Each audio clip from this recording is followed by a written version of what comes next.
Hello all, welcome to Narayana IAS Academy. This is Sureka Bhaskar presenting to you the daily news analysis. So for today's discussion, we've picked up a number of articles from The Hindu and the Indian Express which are both important and relevant for the UPSC CSE examination. So now let us have a look at the topics one by one. The first article for the day has been picked up from page number 12 of the Indian Express, special category question. So in this particular article, we'll be discussing about this particular concept of special category status, the Gargill formula for the same, as well as the benefits and the concerns associated with the special category status. The next article has been picked up from page number 12 of the Indian Express, slight dip in the number of women in the Lok Sabha well under the proposed 33% quota. So in this particular article, we'll be discussing about the number of women who have been elected in the recent Lok Sabha elections, and for a broader perspective, especially with respect to that of the mains examination, we'll be discussing about women participation in the Indian political system. The third article has been picked up from page number 10 of The Hindu, Health Ministry reworks protocol as the country's TB elimination drive plateaus. So in this particular article, we'll be discussing about the recent decision by the ICMR, that is the Indian Council of Medical Research, in order to rework on the protocol with respect to India's drive for TB elimination by 2025. The fourth article has been picked up from page number 11 of The Hindu. PMI signals services sector growth recede to a 5-month low in the month of May 2024. So in this particular article, we'll be discussing about the concept of Purchasing Managers Index as well as its significance in the Indian economy. The last article for the day has been picked up from the science section of The Hindu, with bad news from Cassini, has the rival theory of the dark matter dead. So in this particular article, we'll be discussing about two competing theories which actually aim to explain the puzzle of galactic rotation. One theory that is actually based on the dark matter, and the other one that is based on Milgromian dynamics, also called as MOND. And towards the end of the session, we'll be discussing few of the prelims as well as the mains practice question.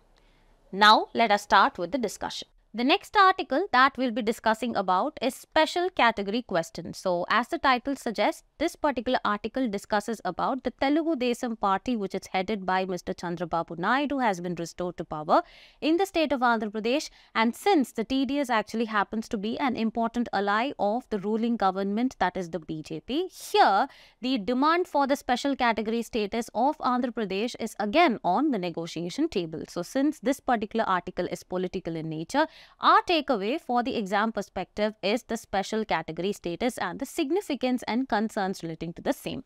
So this particular article will be discussing about the special category status as well as the concept of fiscal federalism plays an important role.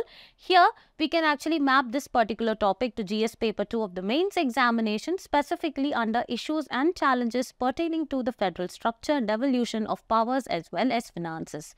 So moving forward, if we actually see, there has been a question which has been asked by the UPSC in the prelims examination in the year 2022 regarding the 5th schedule of the constitution. So you need to know, what do you mean by the 5th schedule, what does it mean by the 6th schedule, to what all states that does it actually cater to, and also about the special category status and the parameters of the same, as well as for the mains examination, how and what are the recommendations that have been given by the Finance Commission is very, very important.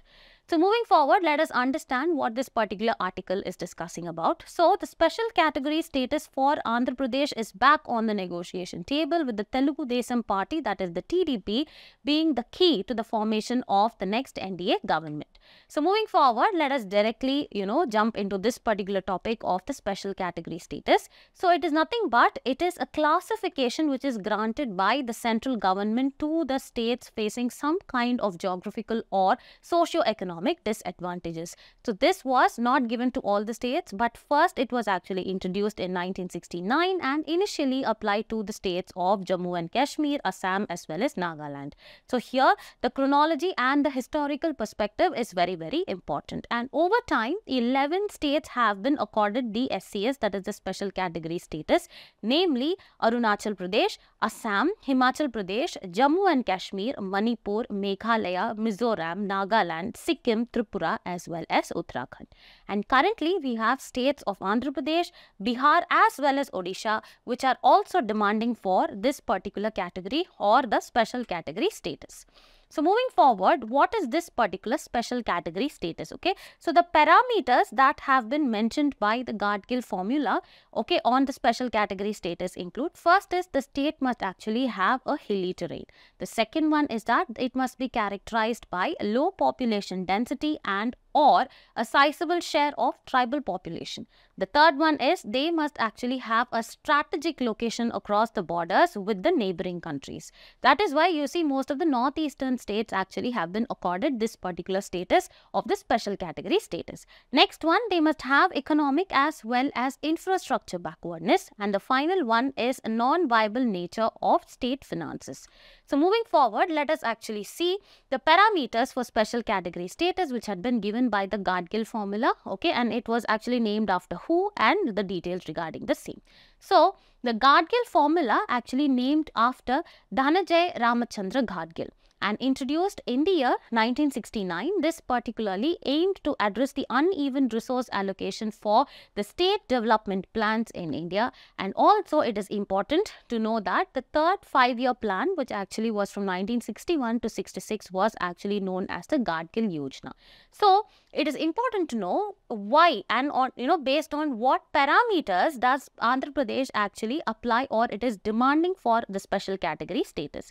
The first one, it actually says that the compensation for the revenue loss that it actually faced or the loss that was incurred in terms of revenue post the bifurcation, that is after Andhra Pradesh was bifurcated into Andhra Pradesh and the state of Telangana, there was actually a revenue loss that was incurred, where it is said that AP lost a significant revenue and development to Telangana post bifurcation because the major IT hub or the software hub of Hyderabad became a part of Telangana.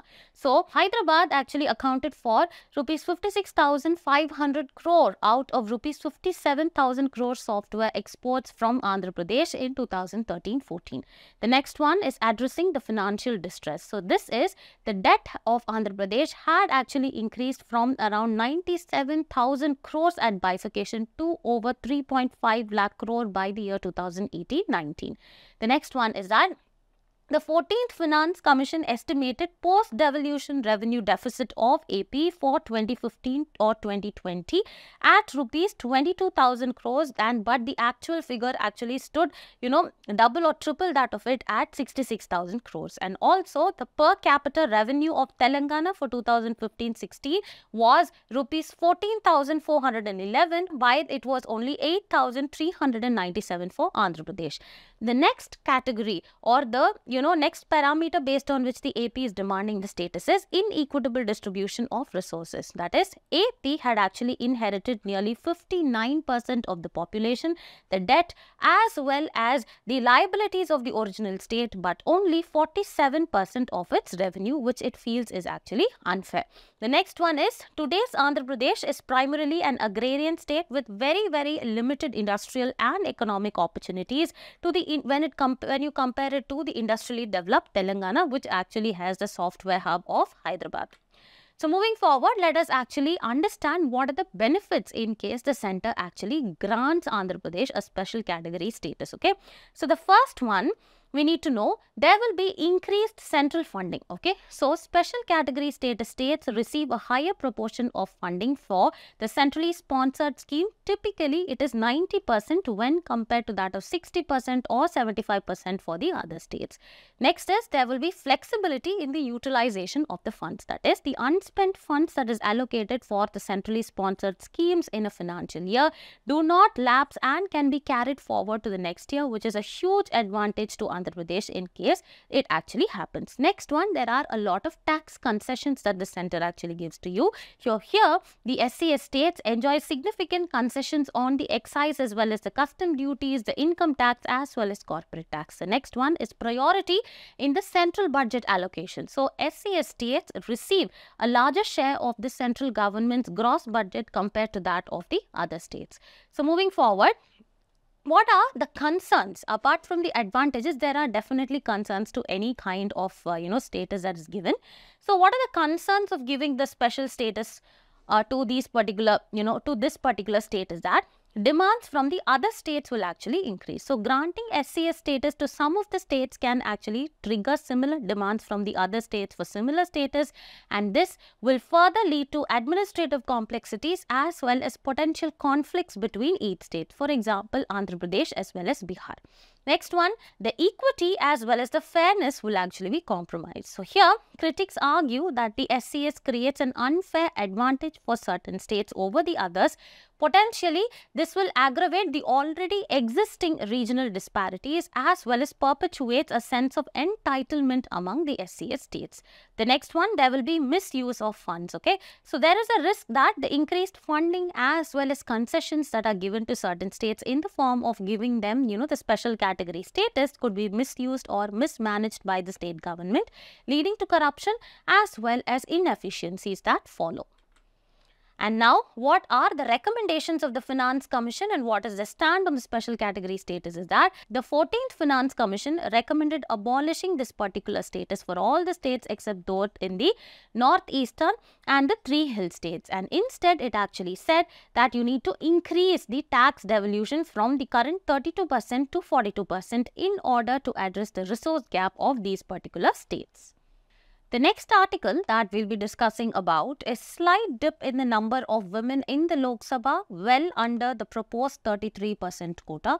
So, this particular article actually discusses about the number of women who have been elected after the recent Lok Sabha elections, and for a broader perspective and which actually has relevance to the mains examination is the broader topic of women participation in Indian politics. Okay. So, in this particular article, we'll be discussing about women participation in Indian politics. Women reservation will be discussed here, as well as how this will be, helpful in enhancing the women empowerment is what we'll be discussing in this particular article. And we can map this particular topic to Indian polity and governance for the prelims examination, and for the mains examination, we can, map it to GS paper 2, government policies and interventions for the development in various sectors, as well as women as a vulnerable section of the population is very, very important for your mains examination. So, if we see, there has been a previous year question in the year 2019 asked in the mains examination regarding the reservation of seats for women in the institutions of local self-government. Okay, so here reservation as a topic is important, as well as women as a vulnerable section of the population is very, very important. So, now let us understand what this particular article is discussing about. Okay, so India has recently elected around 74 women MPs, that is member of parliament, to the Lok Sabha this year. This actually accounts for 4 fewer than how many people had been elected in the year 2019 and 52 more than in India's first elections, which was actually held in 1952.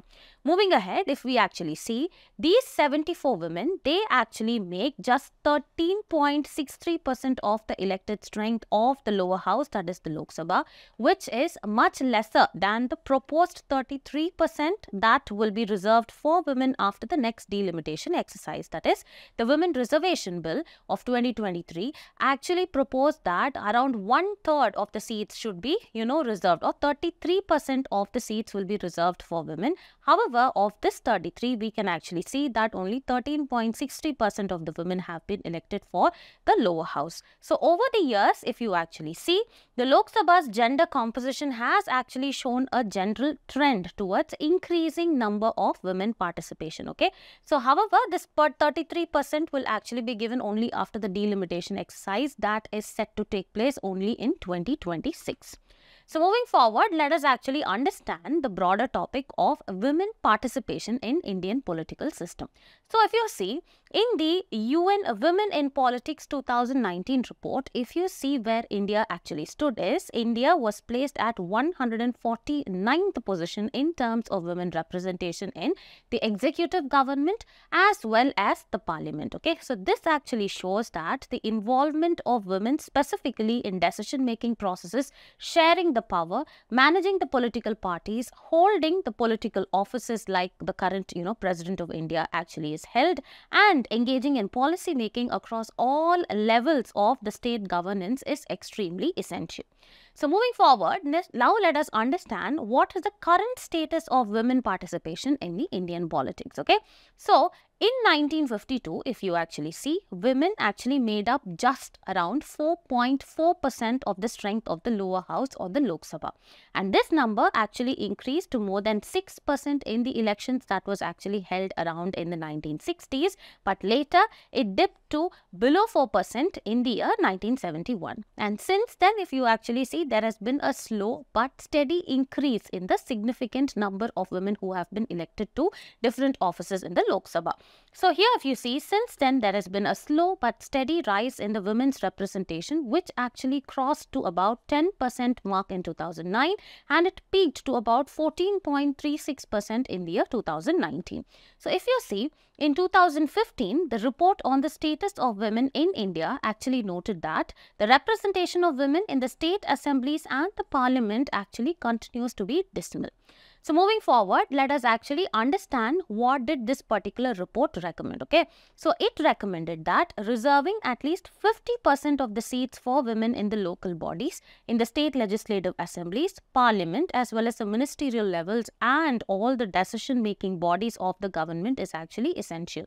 And 15% of the total members of the 17th Lok Sabha, that is the current one, that is the recent one, are women, while the state legislative assemblies still actually continue to be 9%. If you look at this particular infographic, you can actually see the change in the women's strength in the Lok Sabha over the years. That is starting in 1952, which was only 4.41, and if you see the current status in the year 2024, it actually accounts to 13.63. However, it is actually lower than in 2019, which actually accounted for 14.36%. Moving forward, let us understand what are the reasons that actually contribute for the lower participation of women in politics. First one is prejudice against the genuine equality. Okay, so we need to understand that there is a prevailing belief that male legislators are more capable of fulfilling the election manifestos compared to the female counterparts. Okay, so according to the UNDP Gender Social Norms Index, these are all some important buzzwords that you can note down and you can reproduce in your mains examination. Okay, so according to this particular index, about half of the world's population thinks that men actually make better political leaders. The next reason for lower participation of women is lack of family support or familial support. Here in India, it is often seen that women with only a political background actually enter the electoral arena, and this highlights that the challenge for those who actually lack such a kind of a political backing. The next one, there are a lot of financial barriers. That is, the financial demands of political campaigns and the power of money in politics make it very, very difficult for women from humble background to actually compete with the other people. Okay, so moving forward, next one is women actually participate lesser in politics because they are very apprehensive or scared about any kind of unhealthy political environment. Okay, that is in terms of sexual assault, in terms of chauvinism, etc. So the political environment can be very hostile and sometimes can be unwelcoming for the women as well. For instance, we can actually see a number of cases that are actually been filed against the male legislators, that is in the form of Me Too movement. The next one, misuse of reserved seats. Okay, if you see at the local level, that is at the Panchayati Raj as well as the municipal levels, reserved seats for women are often manipulated. Okay, so political leaders sometimes run in the name of their wife, and after winning elections, the actual power is actually wielded by the male counterparts as a phenomenon, and this particular phenomenon is actually called as the Sarpanch Pati Raj or the Pati Panchayat. Okay, so moving forward, now let us actually understand, we know now that women participation has actually declined. However, there has been a significant increase when compared to the 1952 levels. We have seen what are the reasons that had actually contributed to the lower participation of women in politics. Now it is important to understand what is the need for women participation in politics. First one is there will be enhanced economic performance. Okay, so women legislators in India, they contribute to an economic performance boost in their constituencies by approximately 1.8 percentage points per year more than their male counterparts, and also with an average growth rate of 7%, this actually indicates a growth premium of about 25% associated with the female legislators. The next one is lower criminalization in politics. So here, male legislators are nearly 3 times more likely than the female legislators to be involved, or to be having pending criminal charges when running for the office, and their lower criminal involvement among women can explain the observed economic growth difference.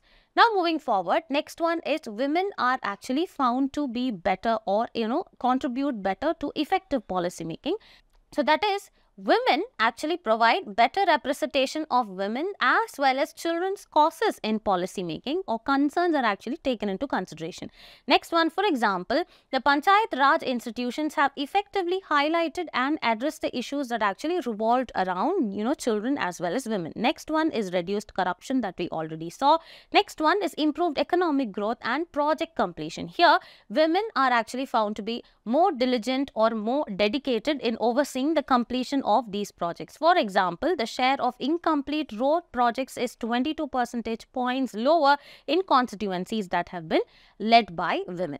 So moving forward, now let us actually understand what the government has actually been doing in order to provide reservation or to increase the participation of women in political arena. The first one is the 73rd and the 74th Constitutional Amendment Acts of 1993-1994 introduced Panchayat as well as municipalities in the constitution, in which 1/3 of the seats were reserved for women. So this was actually local self-governance, and there was actually reservation that was given. And the constitution also provides for reservation of seats in the Lok Sabha as well as the state legislative assemblies for SCs as well as STs in proportion to the number of the population. The next one, it is very important to understand, however, the constitution does not provide for reservation of seats for women, particularly in Lok Sabha and the state legislative assemblies, and some members of the constituent assemblies had also opposed against reserving seats for women in the legislatures. Moving forward, bills amending this particular provision of the constitution in order to reserve seats for women in the parliament as well as the state legislative assemblies have been introduced in the year 1996, 1998, 1999 as well as in 2008, but all had been lapsed with the dissolution of their respective Lok Sabhas. So moving forward, what is the recent development on this particular issue is that the Constitution 128th Amendment Bill that was actually passed in 2023, it was introduced in the Lok Sabha on September 19, 2023, and the bill actually aims to reserve 1/3 of the total number of seats in the Lok Sabha as well as the state legislative assemblies for women. And however, if you see the other constitutional provisions that actually provide for the reservation of women actually include, the first one is Article 15 Clause 3. Here it is a fundamental right that talks about equality of opportunity. It actually says that the state is empowered to make special provisions, legislative or otherwise, to secure women's socio-economic advancement. And also Article 325 of the Constitution actually guarantees equal rights for both the sexes, that is male and female, and entitles women in order to enjoy social, economic, cultural as well as political rights on equal footing as compared to that of men. The next article that we'll be discussing about is Health Ministry reworks protocol as country's tuberculosis elimination drive plateaus. So this particular article actually discusses about India's progress or its aspirations in achieving the target of eliminating the tuberculosis by the year 2025. Okay, so in this particular article we'll be discussing about tuberculosis as well as the key highlights or observations from India TB Report 2024, and we can map this particular topic to general science for the prelims examination, and for the mains examination it is covered under GS paper 2, issues related to the development and management of social sector services relating to health, education as well as human resources. So moving forward, there has been a previous year question asked in the prelims examination in the year 2013, that is, which of the following diseases can be transmitted from one person to another through tattooing. So from here it is actually, the takeaway is that all the diseases, their causes, the spread as well as symptoms, whether they are treatable or not, are very, very important for the examination. So now let us understand what this particular article is talking about. India's progress in reducing the TB morbidity as well as mortality and aiming for elimination by the year 2025 is observed to be plateaued. So in the first sentence, we need to understand three important terms. One is morbidity. That is, it is the state of unhealthiness of a population to this particular disease of tuberculosis. So that is morbidity. And mortality refers to the number of deaths that actually occur in a population. And here they are actually trying to say that India's aim towards eliminating TB and, curbing the morbidity and mortality has been plateaued. Plateaued means it is actually stagnant over a period of time. So, in lieu of this, the Indian Council of Medical Research has actually planned to revise the tuberculosis treatment protocol in order to bring back the initiative, that is, rejuvenate the initiative targeting zero deaths, disease as well as poverty that is actually caused because of this particular disease. So, now let us understand what is the status of TB in India. So, it is actually found out that tuberculosis is estimated to kill around 480,000 Indians annually. That actually translates to over 1,400 deaths per day, which is huge and it is very concerning. So, India also has more than a million missing TB cases each year, which are either undiagnosed or are inadequately diagnosed and treated in private sector. And as of 2021, if you see, India has actually an estimated 2.64 million tuberculosis cases, accounting for about 25% of the global TB burden.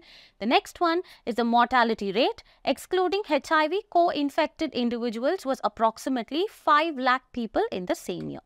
Now, it is important for us to understand from the prelims perspective what this particular disease of tuberculosis is all about. Okay, so tuberculosis is a bacterial infection that is spread through inhaling tiny droplets from the cough or sneeze of an infected person, and it is caused by a bacterium named as the Mycobacterium tuberculosis, belonging to the Mycobacteriaceae family. And worldwide, if you see, TB happens to be the 13th leading cause of death and the second leading infectious killer after the COVID-19. And then moving on to the transmission, here TB spreads from person to person through the air via, tiny droplets when an infected person coughs or sneezes. And when people with the lung TB cough, sneeze or spit, they actually propel the TB germs into the air. And in human beings, if you see, TB most commonly affects the lungs, and in that case, it is called as the pulmonary TB, but it can also affect the other organs, that is actually referred to as the extrapulmonary TB. Here, the cure for this TB is, it is both treatable as well as curable. So, this is actually a positive sign. Moving ahead, let us actually see what is the vaccine that is used. Here, bacillus calmette-guerin, which is also called as a BCG vaccine, is the only licensed vaccine available for the prevention of TB. However, one limitation of this particular vaccine is that it works very well in certain geographical locations, specifically in locations that are farther from that of the equator. So, you can say the farther the country is from the equator, the higher is the efficacy of this particular vaccine or the drug, and it has higher efficacy in UK, Norway, Sweden and Denmark, and little or very, very less efficacy or no efficacy at all in countries which are on or near the equator like India, Kenya, Malawi, etc. Okay, so here the TB as well as the population is actually higher. Here, there are sometimes drug-resistant TB as well. Sometimes, the TB occurs when bacteria become extremely resistant to the drugs used in order to treat them. Okay, so here if you see about tuberculosis in this particular infographic, it is caused by Mycobacterium tuberculosis, and if you see the transmission that actually happens, it actually happens through air, through tiny droplets. And over here, the people with TB can infect up to 10 to 15 other people through close contact over, a course of a year. Moving forward, looking at the symptoms, it is actually, the symptoms include cough and with sputum as well as blood at times, chest pain, weakness, weight loss, fatigue, etc. And treatment includes standard 6-month course of 4 antimicrobial drugs. Moving forward, let us actually see few of the initiatives, that is globally as well as nationwide, in order to treat TB. First one is Global Fund. It is a worldwide movement in order to defeat HIV, TB as well as malaria, and it has become the single largest channel of additional money for global TB control. Next one is Stop TB Partnership. This is also, it has 1,500 partner organizations which actually include international non-governmental as well as the government organizations and patient groups. The next one is Global Plan to End TB by 2023-2030, which focuses on the need to invest in a new TB TB vaccine and approve it by the year 2025. And it also helps in mobilizing a global investment of around $250 billion for diagnosis and treatment of 50 million people with tuberculosis. And also we have the SDG goal, that is ending TB epidemic by the year 2030 is among the health targets of the UN SDG. So moving forward, now let us quickly run through few of the initiatives by the Indian government. The first one is actually Pradhan Mantri TB Mukt Bharat Abhiyan.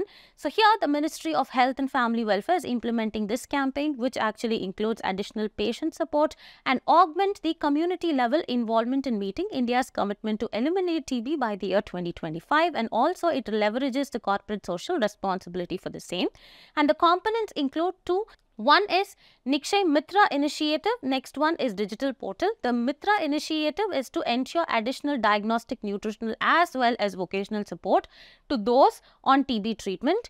The next one is Nikshay Poshak Yojana. It is a centrally sponsored scheme under the National Health Mission where the financial incentive of around 500 rupees per month is provided as a nutritional support to each notified TB patient for a duration in which the patient is on anti-TB treatment. The next one is the National TB Elimination Program, which actually strategically aims at reducing the TB burden in India by 2025. Next one is National Strategic Plans for TB. This was actually launched in order to achieve the target of ending TB by 2025 in a mission mode. And the last one is TB Harega Desh Jeetega campaign, and this actually has three strong pillars which actually include: number one is clinical approach, next one is the public health component and active community participation. The next article that we'll be discussing about is PMI signals services growth receded to a 5-month low in the month of May 2024.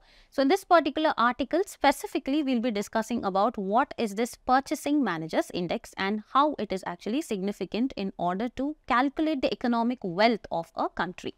So moving forward, let us actually understand about what is PMI, and we can actually map this particular topic to GS paper 3 for prelims examination as well as for the mains under changes in industrial policy and their effects on industrial growth for economy.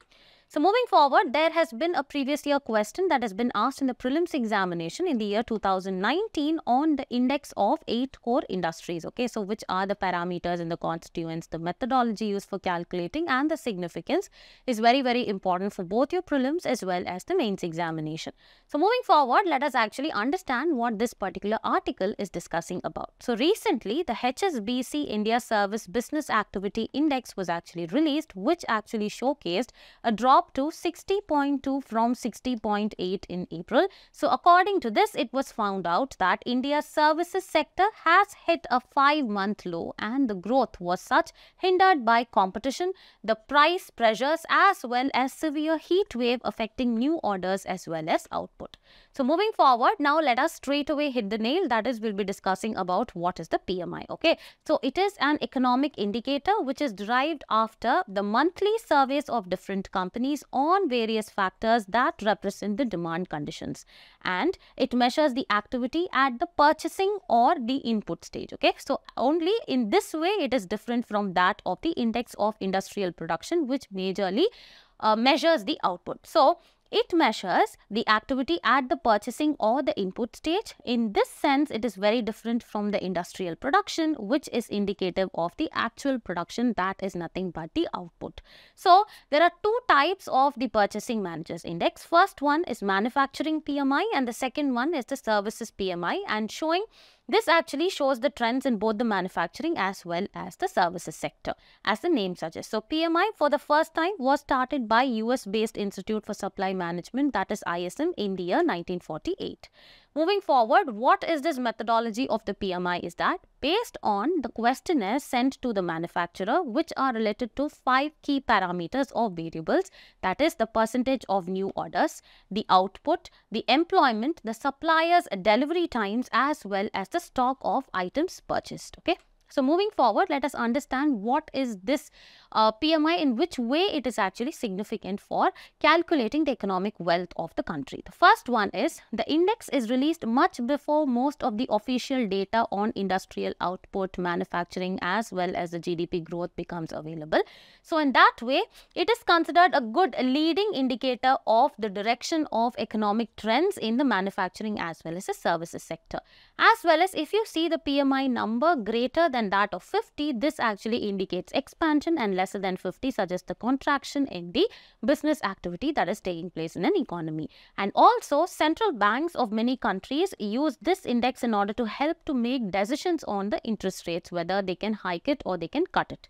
The value of the PMI and its movements can provide useful insight to business decision makers, market analysts as well as investors, since it actually indicates the corporate earnings, and also it is actually reflective of the country's financial health. That is, if in case it is actually positive, it enhances the attractiveness of an economy with respect to another competing economy.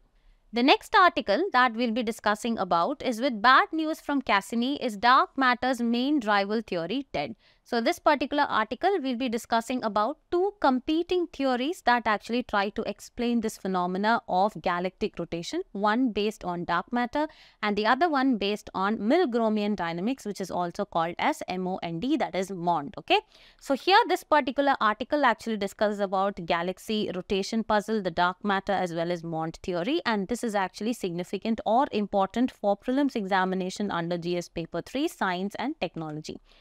So moving forward, in the year 2012, we actually have a previous year question asked in the prelims examination regarding a team of scientists at Brookhaven National Laboratory, included those from India, created the heaviest antimatter. Okay, so here any kind of scientific discovery and what is it all about and the significance it actually has, okay, on the space, etc. is very, very important. Now let us understand what this particular article is talking about. So in this article, we'll be discussing, as I already said, about the two competing theories that try to explain the puzzle of galactic rotation. One theory based on the concept of dark matter and the other which is actually based on Milgromian dynamics. Okay, so before moving into the concepts, let us actually understand what it is all about and then let us actually read the content. Okay, so for example, if we take a galaxy, for example, I am actually assuming that this is the Milky Way galaxy in which our solar system is located. So the Milky Way galaxy is nothing but it is a composition of millions or billions of stars, and any galaxy actually has a galactic core at the center, and towards the center there is black hole. And black hole is actually characterized by very high gravitational force. So from here, it is important for us to understand that this gravitational force that is exerted by this particular galactic core on the stars which are at a closer radius. For example, R1 is actually more when compared to the force exerted by this particular black hole on the stars which are at a farther radius, that is radius 2. Okay, so in order to prevent the collapse of these particular stars to this increased gravitational force into the black hole, what happens is that these stars at radius R1 actually rotate around this particular galactic core with a particular speed. Okay, and that speed is actually faster when compared to that of these stars which are located at radius 2. And this is actually given by the formula of Newtonian physics, that is F is equal to G into M1 M2 divided by R2. Okay, so here R is nothing but the radius. So as the radius actually increases, the force which is exerted by this particular black hole or the galactic core is actually less. Okay, so this is actually the gravitational force that has been given. However, if we actually see, this was the theory that it was given, but if you see based on the observations that have actually been made in by the scientists or the researchers in the recent past, it is found that the acceleration or the speed at which these stars at a radius of R1 actually rotate is actually the same as that of those with that of R2. That is, the stars which are located at a farther distance also rotate at the same speed as that of those which are located at R1. So how is this actually possible? So this is where the significance of dark matter actually comes. So dark matter is nothing but the matter that cannot absorb or reflect any kind of rays. Okay, so for example, I'm able to look at this particular pen just because it actually absorbs the light, and this light is actually reflected on the retina of my eye. So dark matter in that case is actually not observed at all, because it does not absorb or reflect any kind of light for that matter. Okay, so in case if this is R1 and if this is R2, and if there is presence of any dark matter over here which is invisible, the dark matter as it is dense, this also actually exerts a gravitational force, because of which, in order to compensate that force, these stars which are supposed to be theoretically accelerating at a lower speed, actually in order to compensate its collapse, it actually rotates at a faster speed. So that is why the speed at which these stars actually rotate as well as these rotate are actually the same. So this is one particular theory which is based on the dark matter, and the next one is called as the Milgromian dynamics, that is the MOND, according to which it actually says that in case of the stars that are existing towards the edge of the galaxies, okay, so here in these kind of stars where the acceleration is already low, this is characterized by very high gravitational force, which again makes them actually rotate with a higher speed. So here this concept is what we need to understand. So now let us actually get into understanding this particular article. So here the puzzle of galactic rotation. So when astronomers actually observe the rotational speeds of the stars in the galaxies, they find something unexpected. What is that? According to Newtonian physics, the stars further from the galactic center, that is the stars which are far away from the galactic center, should move slowly because they are less influenced by the gravitational pull that is exerted by this particular galaxy. However, the observations actually show that the stars farther from the center of the galaxies move at the same speed or as fast as those which are near to the center.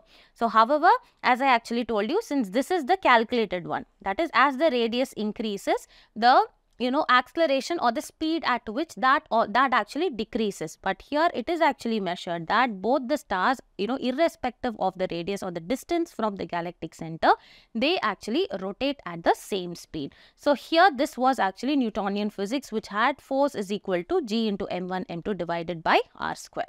So moving forward, that is where I told you the presence of dark matter was actually significant. So dark matter is nothing but it is a form of matter that does not emit or absorb or reflect any kind of light, making it invisible to the current telescopes as well as other detection methods. So scientists actually hypothesize that the dark matter make up about 27% of the universe, and due to its invisibility, we are not able to see it. With ordinary matter like the stars, planets, galaxies actually comprise only about 5%. Okay. So moving forward, how does dark matter explain this galactic puzzle or rotation? Is that this dark matter, as I told you, they might be, if this is the galactic center and this is R1 and the stars are located here, and this is R2, that is radius 2, where the stars are located here. In case if the dark matter are located here or over here, which also exerts the gravitational force on these stars, what happens is that they actually have to accelerate or rotate in order to compensate their collapse. Okay, so this dark matter provides an additional source of mass that exerts the gravitational force, which explains the constant high speeds of the stars which are also far from the galactic center. Now, however, what is the problem is that despite extensive researches, the dark matter remains undetected because any of the particles which are in the standard model of particle physics, like the protons, the neutrons, etc., that actually could not be found in the dark matter because it is actually invisible.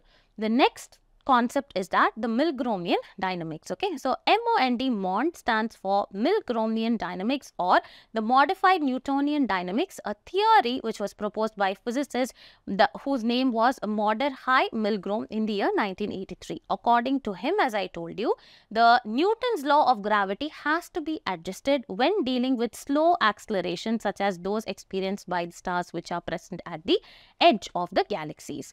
Now, how the MOND explains puzzle is that according to MOND, when the gravitational acceleration is very low, that is specifically with that of the stars which are at the edge of the galaxy, the effective gravitational force is stronger. Now do not ask why this effective is stronger. This is the observation made by the physicist, because if you just get into deeper science, then we need to find the scientific evidences and solve the formula, etc. Just understand.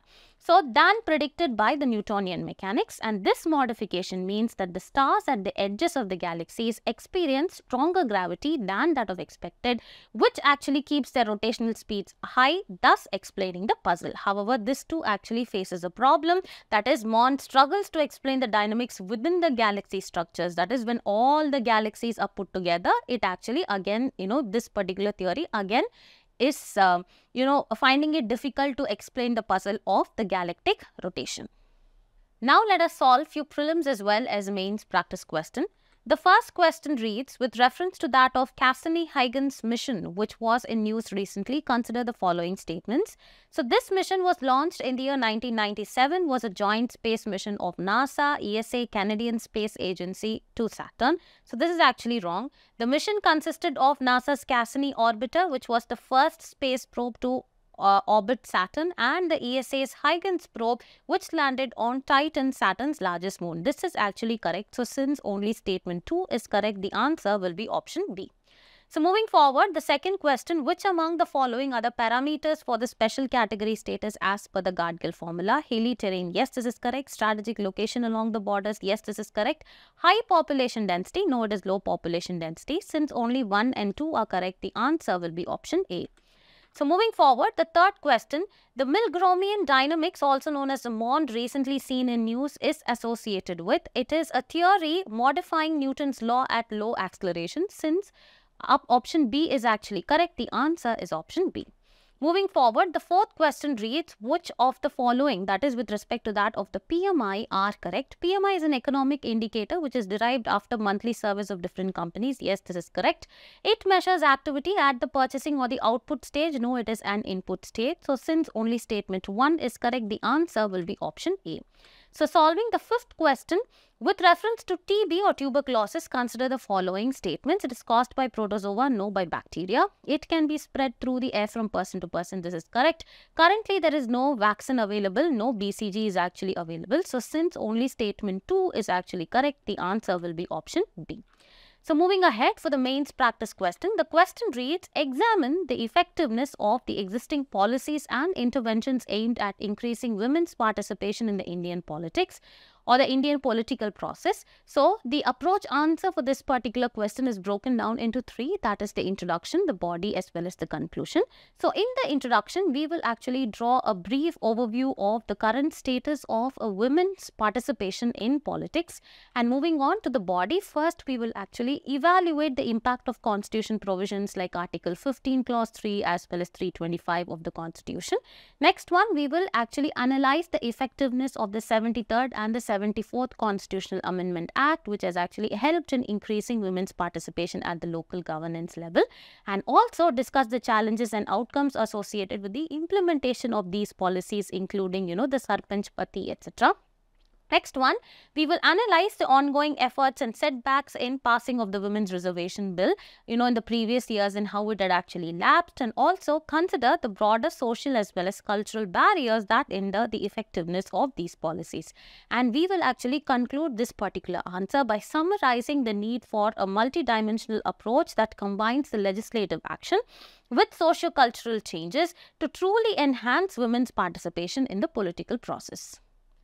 With this, we've come to the end of the daily news analysis. For regular updates, please do like, share and subscribe to Narayana IAS Academy YouTube channel. Thank you.